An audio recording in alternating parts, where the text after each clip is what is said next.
En attendant, à Ouagadougou, comme partout au Burkina Faso, la laïcité est une valeur et un principe que le Conseil économique et social voudrait voir être accepté et respecté de tous.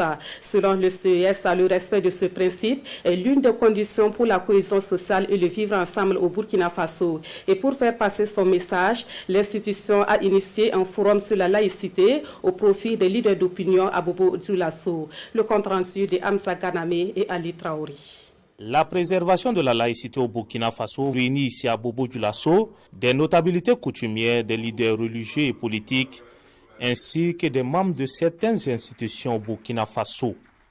À l'initiative, le Conseil économique et social qui entend par là répondre à sa mission d'alerte et d'anticipation sur les changements sociaux.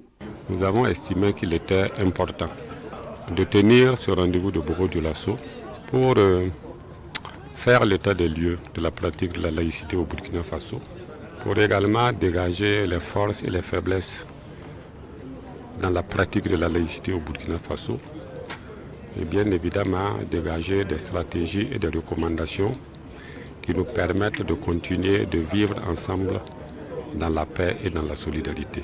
Des valeurs très chères à ce pays qu'il faut œuvrer à préserver.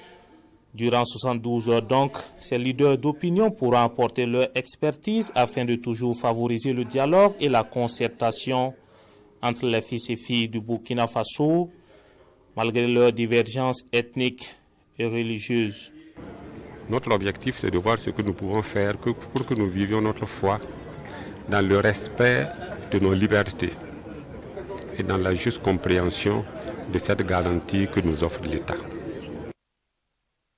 Nous avons donc le droit de vivre librement nos traditions, de vivre librement et de pratiquer nos religions, mais nous devons le faire en respectant ce principe de la laïcité qui, de notre point de vue, est le socle qui nous permettra de vivre tous ensemble en parfaite harmonie. Et pour finir, Bonaventure Ouedraogo affirme qu'on ne peut gagner aucune guerre sans unité, d'où son appel à se donner la main et à joindre le cœur pour une victoire certaine sur les forces du mal.